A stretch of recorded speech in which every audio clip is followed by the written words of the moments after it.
Minamanyak po ba kayo ng ibang tao? Attorney G, anong gagawin ko kung minamanyak ako ng kakilala ko?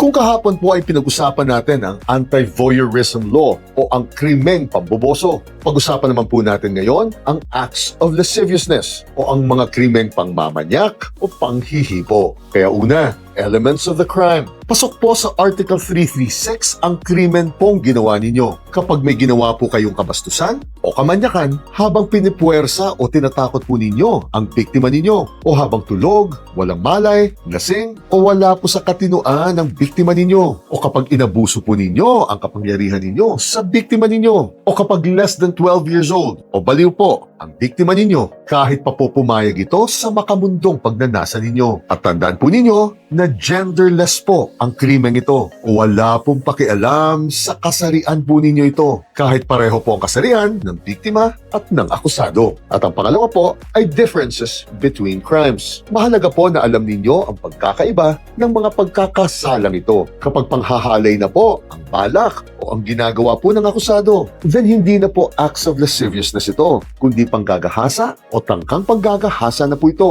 Mas mabigat na po ang parusa nito. Kapag minor de edad naman po ang biktima dito, pwede na pong kasuhan ng child abuse under RA 7610 po ang akusado para mas mabigat po ang magiging parusa nito. At kapag estudyante, trainee o empleyado naman po ang naging biktima ng kanyang guro, trainer o ng kanyang amo, posible na rin pong gamitin ng sexual harassment law under RA 7877. Imbis na acts of lasciviousness po ang gagamitin ninyo. Ngunit tandaan po ninyo ito. Kung wala pong halong pambabastos o pangmamanyak ang ginawa po sa inyo, halimbawa, kung nang aasar o nang gugulo lang po ito, then considered as unjust vexation lang po ang krimeng ito. At ang pangatlo po ay penalties of the crime. Kapag napatunayan po na nagkasala kayo sa krimeng ito, maaari po kayong makulong ng hanggang 6 na taon at pagmumultahin rin po kayo ng husgado. Depende po sa aktual na pambabastos at ng pangmamanyak po na ginawa ninyo. Bukas, pag-usapan naman po natin ang mga klase ng pang-aabuso kapag menor de edad po ang biktima nito.